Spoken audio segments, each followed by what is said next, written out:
মৃত্যু দেখা করারও সুযোগ দেয় না। কখনো ভেবে দেখেছেন, আমরা প্রতিদিন সকালে ঘুম থেকে উঠি, অথচ কেউ কেউ আগের রাতে শেষবারের মতো চোখ বুজিয়েছিলেন। জীবন আমাদের নিশ্চয়তা দেয় না, শুধু সুযোগ দেয়। সেই সুযোগটা কাকে ভালোবাসবো, কাকে ক্ষমা করব, কাকে আর একটা সুযোগ দেব, সেটাই আসলে জীবনের আসল পরীক্ষা।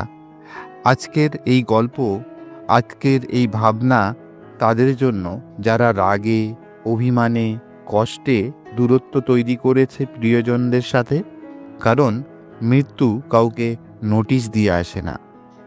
জীবন মানেই অনিশ্চয়তা।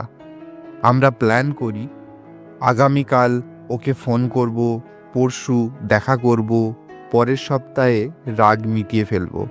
কিন্তু কে জানে আগামীকাল আদৌ আমাদের ভাগ্যে আছে কি না।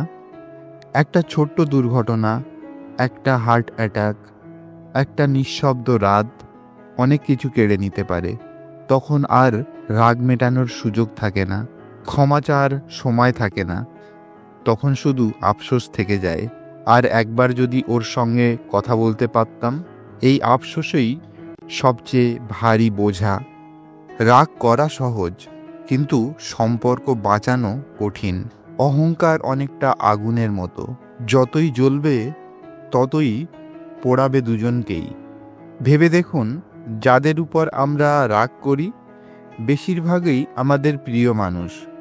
তাদের প্রতি যত ভালোবাসা, ততই বেশি প্রত্যাশা, ততই বেশি আঘাতের অনুভূতি। কিন্তু রাগের শেষ শান্তি কোথায়? অহংকারের শেষে আনন্দ কোথায়?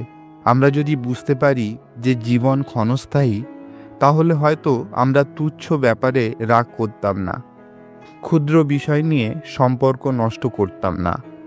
ক্ষমা মানে দুর্বলতা নয়, বরং সাহসের চিহ্ন।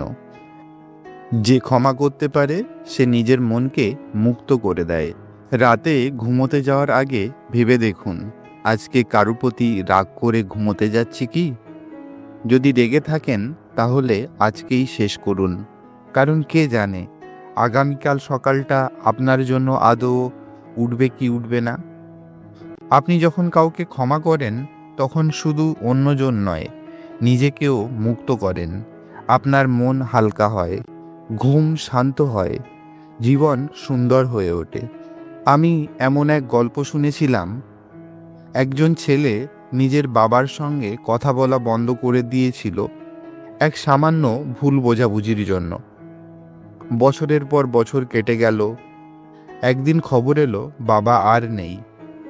সেই ছেলেটা বলেছিল, আমি জীবনে অনেক কিছু শিখেছি, কিন্তু একটা জিনিস শিখেছি দেরি করে, রাগ মিটিয়ে ফেলার সাহস।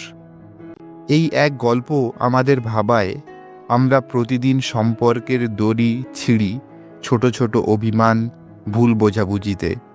কিন্তু মৃত্যুর পর সেই দড়ি আর সহজে জোড়া যায় না। আজ যদি কেউ আপনাকে কষ্ট দিয়ে থাকে, মনে রাখুন সেই মানুষও ভুল করতে পারে।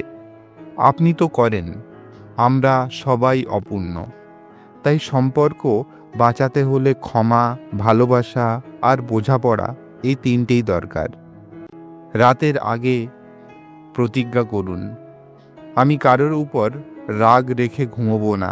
আমি ক্ষমা চাইব, আমি ক্ষমা করব। কারণ মৃত্যু দেখা করার সুযোগ দেয় না, কিন্তু ভালোবাসা সেটা প্রতিদিন দেখা দেয়। জীবন খুব ছোট। বন্ধু, আজ যাদের পাশে আছেন তারা কাল থাকবে কি না কেউ জানে না। তাই বলুন ধন্যবাদ, বলুন আমি তোমাকে ভালোবাসি, বলুন আমি তোমাকে ক্ষমা করলাম।